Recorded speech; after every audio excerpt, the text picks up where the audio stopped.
I caught my girlfriend cheating with my roommate in our apartment. They didn't know I saw them. So I planned the most calculated revenge of my life, and it's still unfolding. I'm 29, male, and I need to tell this story because it's eating me alive, and I can't talk to anyone about it in real life. Not yet anyway. This happened 2 months ago, but the revenge is still playing out. My girlfriend Sarah and I had been together for 3 years, living together for 1 year. She's 27, works in HR at some corporate firm downtown. We met through mutual friends at a party, hit it off immediately, and honestly, I thought she was the one. We talked about marriage, kids, the whole future. I was planning to propose next spring, had the ring picked out and everything. My roommate Jake moved in about 8 months ago. He's 30, works in sales, one of my buddies from college. We were close back in school, lost touch for a few years after graduation, then reconnected when he moved back to the city. He needed a place, I had a spare room, Sarah said it was fine. Seemed like the perfect setup. Jake's a good-looking guy, I'll admit that. Charismatic, always knows what to say, has that salesman charm. But he was my friend, and Sarah was my girlfriend. I trusted both of them completely. That was my first mistake. About 4 months after Jake moved in, I started noticing small things. Sarah would get dressed up more often, even when we were just staying home. She'd be on her phone more, smiling at texts, then quickly putting it away when I walked in. She started going to the gym more frequently, buying new clothes, wearing more makeup around the house. I figured she was just taking better care of herself. Good for her, right? Jake started being around more too. He'd work from home on days Sarah had off. They'd watch shows together when I was working late. She'd cook dinner and make extra for him. They'd have inside jokes I didn't understand. When I'd ask what they were laughing about, they'd say, "You had to be there," or just something funny from earlier. I'm not a jealous person by nature. Never have been. Sarah had male friends, I had female friends, we were both adults. But something felt off. Not enough to accuse anyone of anything, just this weird gut feeling that something had shifted. Then came the day that changed everything. It was a Wednesday, about 2 months ago. I had a huge client presentation scheduled for 2 p.m. I'd been preparing for weeks. This was a potential 6-figure contract for the marketing agency I work for. My boss, my team, everyone was counting on me. I left the apartment at 7 a.m. that morning, kissed Sarah goodbye. She was still in bed. Jake was already gone for an early morning sales call. The presentation was supposed to run until 5 p.m. Then we had dinner planned with the clients. But at 11 a.m., the main client's daughter went into labor. He apologized profusely, said we'd reschedule, family emergency, totally understood.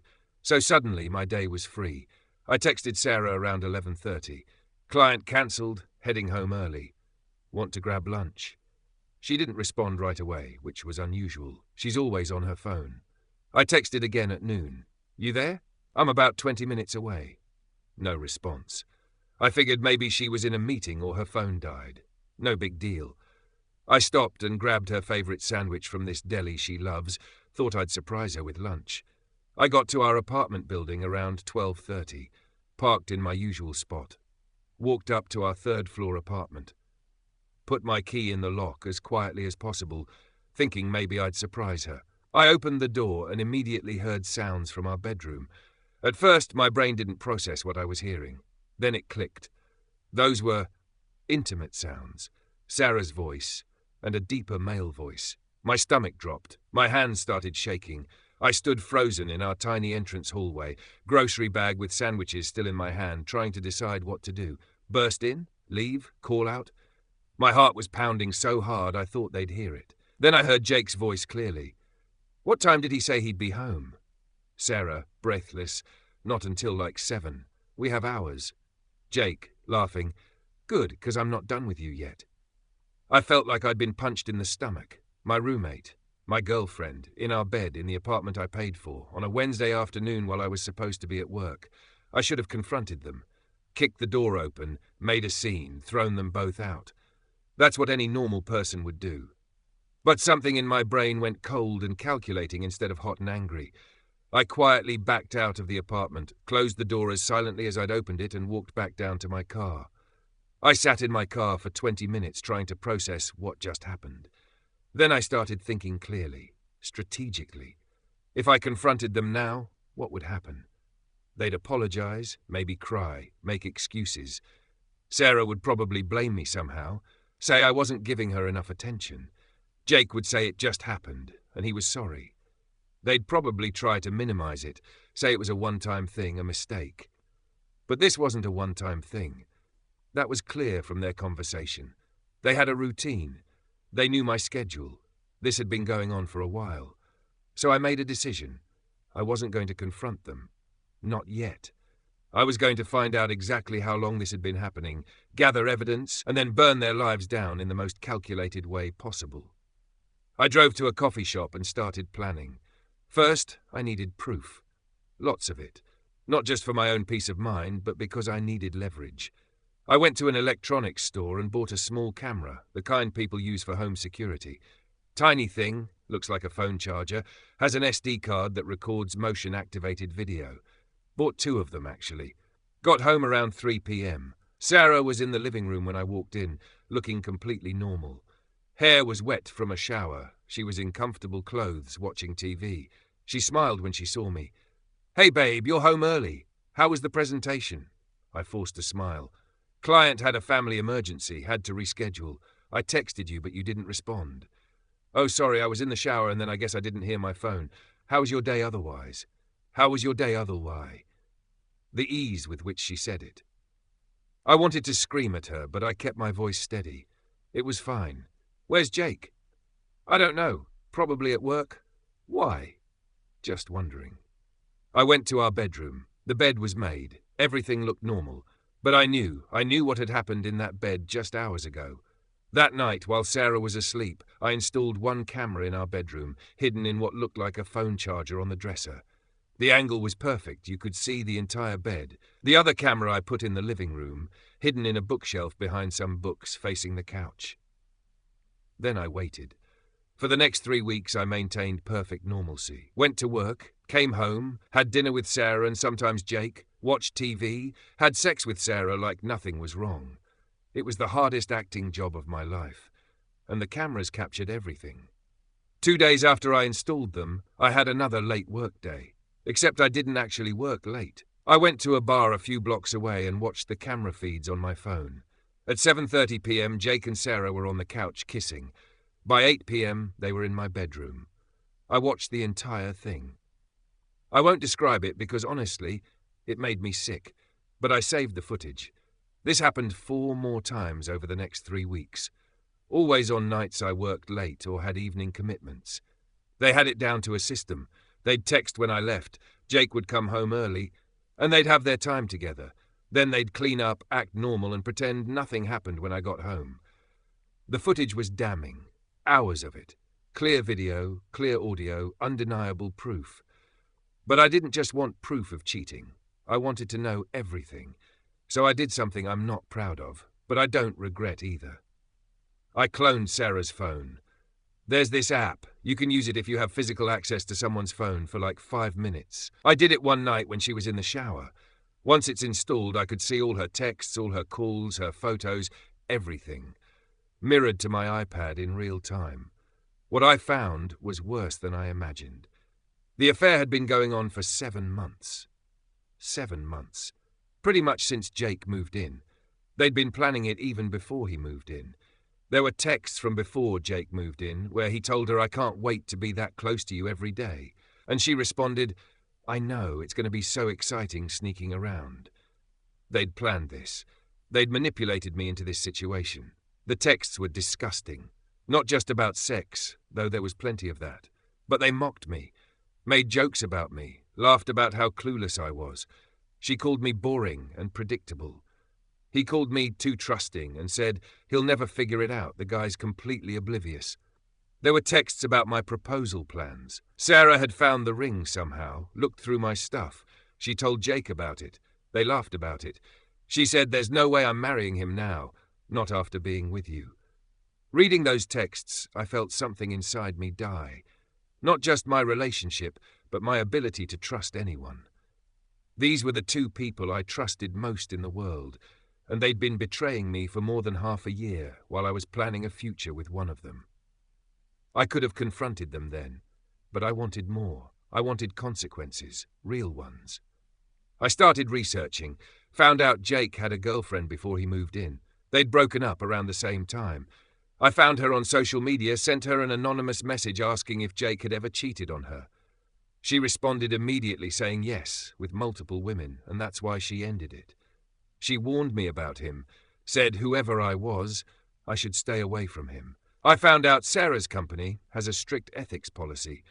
Fraternization is technically allowed, but infidelity can be grounds for termination if it affects work relationships. Turns out she'd been lying to her company, saying she was single, so she could go on work trips with a co-worker she'd been flirting with. Nothing physical happened there according to the texts, but the intent was there. More evidence. I also started documenting financials. Jake owed me $3,400 in back rent that he kept saying he'd pay next month. I had texts where I'd asked for it and he'd made excuses. Sarah and I had a joint account for bills and shared expenses. I started tracking every dollar, making sure I had records of exactly what was mine versus what was hers. I contacted a lawyer, explained the situation without giving names, asked about lease agreements, joint assets, defamation, the works. Wanted to know my legal standing for everything I was planning. The lawyer said I was covered for removing Jake from the lease with proper notice. The joint account would be split based on contributions. And as long as I was telling the truth and had evidence, sharing that truth with relevant parties wasn't defamation. Then I started the final phase of my plan. I needed this to hurt them the way they hurt me. Not just emotionally, but practically. Their jobs, their reputations, their comfort, their future plans, everything. 4 weeks after I discovered the affair, I had everything I needed. Over 40 hours of video evidence, thousands of text messages, financial records, legal consultation, character witnesses. Last Monday, I put my plan into action. I called out sick from work. Told my boss I had food poisoning, needed a few days. He was understanding, told me to rest up. Sarah left for work at 8 a.m. like usual. Jake left around 8:30. I spent the day preparing, backed up everything to 3 separate hard drives, printed out key text exchanges, created a timeline document of the entire affair with dates, times, evidence references, made it professional, factual, unemotional, just the facts. Then I started making copies. 1 packet for Sarah's parents, 1 for Jake's parents, 1 for Sarah's boss, 1 for Jake's boss, 1 for the landlord, 1 for my own records, 1 for my lawyer, just in case. At 5 p.m., before either of them got home, I moved all my essential belongings out. Clothes, documents, laptop, valuables, sentimental items. Packed my car completely full. Took it all to a storage unit I'd rented the week before. Then I moved into a hotel. At 6 p.m., I sent Jake a text from a number he wouldn't recognize. It was a burner phone I'd bought. The text said, "Your parents received an interesting package today. So did your boss. Might want to check your email." At 6:15 p.m., I sent Sarah a similar text from the same burner. "Your parents and your boss all received detailed documentation of your activities over the past 7 months. You should probably call them." Then I waited. Within 20 minutes, both of them were calling my real phone. Over and over. I didn't answer. They left voicemails. Sarah was crying, screaming, asking what I did. Jake was angry, threatening to sue me, calling me psychotic. I didn't respond to either of them. What I'd sent to their parents was a professional packet. A cover letter explaining that I'd discovered their affair, that it had been ongoing for 7 months, and that I thought as parents they deserved to know. Then I included a timeline, selected text messages, nothing too graphic, but enough to prove it was real, and a brief explanation that I was moving out and ending both relationships. Sarah's parents are traditional, religious people. They loved me, always said I was the son they never had. Her mom called me at 7 p.m., crying, apologizing, saying she was horrified and ashamed of her daughter. Her dad sent a text saying, "You deserved better than this. I'm sorry our daughter hurt you this way." Jake's parents were similarly shocked. His mom called me too, apologizing for her son's behavior, saying she didn't raise him to do this. His dad apparently drove to Jake's workplace and confronted him in the parking lot. One of Jake's co-workers posted about it on social media, some vague post about drama in the parking lot, and I saw it. For their bosses, I was more careful. I sent a professional email explaining that I was informing them of an ethical concern. I explained that their employee had been engaged in a long-term affair with their co-worker's partner, living in said co-worker's apartment, and this might constitute a conflict of interest or ethical violation depending on company policy. For Sarah's boss, I included information about her lying on company forms about her relationship status and mentioned the co-worker she'd been inappropriately messaging about personal matters during work hours using company email. Sarah's HR director called me the next day, asked if I was the person who sent the information. I confirmed. She said they'd be conducting an internal investigation and thanked me for bringing it to their attention. Sarah was suspended pending investigation. Jake's boss didn't call me, but Jake got fired that same week. Turned out he'd been using company resources to plan personal activities during work hours, including booking hotel rooms on his corporate card that he'd been meeting Sarah at. The documentation I'd provided gave them reason to audit his expense reports, and they found thousands of dollars in fraudulent charges. The landlord situation was simpler. I was the only one on the lease. Jake had been there as my guest. I sent the landlord notice that I was terminating Jake's residency effective immediately due to violations of house rules and personal conflict. Legally sound, according to my lawyer. Sarah was on the lease with me as a co-tenant. More complicated. But I'd already talked to the landlord, explained the situation, provided evidence of the affair, and we agreed to break the lease early, with no penalty to me. Sarah would be responsible for her portion of the remaining months if she wanted to stay, which she couldn't afford on her own. I sent one final email to both of them on Wednesday, 3 days after I exposed everything. It was brief. For 7 months, you both lied to me every single day. You mocked me, used me, and planned your relationship in my home while I paid the bills and trusted you both. You didn't slip up once. You didn't feel guilty enough to stop. You only would have felt sorry if I'd caught you directly. So I'm not sorry for exposing who you really are to the people who needed to know. You chose these actions. I just chose to stop hiding them for you. Don't contact me again. I blocked both of their numbers after sending it. The fallout has been nuclear. Sarah moved back in with her parents, who are apparently charging her rent and making her attend counseling. She lost her HR job due to the ethics violations. She's working retail now while looking for a new career. Her reputation in her professional circle is destroyed. She tried reaching out through mutual friends, saying I ruined her life, that I was vindictive and cruel. Most of our mutual friends have sided with me after hearing the full story. Jake is living with a friend from work, or he was until that friend found out why he got fired and kicked him out. Now I think he's in some extended stay motel. His parents cut him off financially. He's job hunting, but the termination for expense fraud makes that difficult. He owes me $3,400 still, which my lawyer is pursuing through small claims court. He'll probably have to pay it. My friends and family have been incredibly supportive.